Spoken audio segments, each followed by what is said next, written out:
daripada gambar ke video guna gambar ni. Google Flow boleh bantu hasilkan video AI. Ini untuk yang tak tahu dan nak belajar je tau. Mula-mula buka ChatGPT, korang klik pada foto tu, korang masukkanlah gambar yang korang nak. Macam ni kan, saya Google je. Okey, lepas tu saya masukkanlah arahan saya lah. Apa orang kata prompt, macam ni. Saya nak buat video 10 saat berdasarkan gambar yang saya beri. You all tengoklah apa yang saya type tu kan.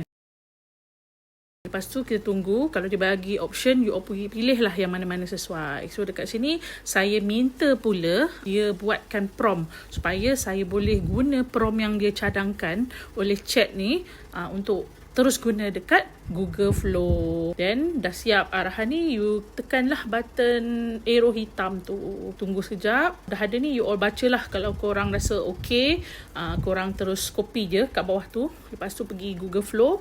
Dekat sini, you all klik pada tanda tambah tu dan arrow tu dan masukkanlah gambar. Then korang paste sahaja prompt yang telah dicadangkan oleh chat tadi. Fast forward, video pun dah siap, kita try main. Kalau dah, kita klik pada button download tu, kita download lah.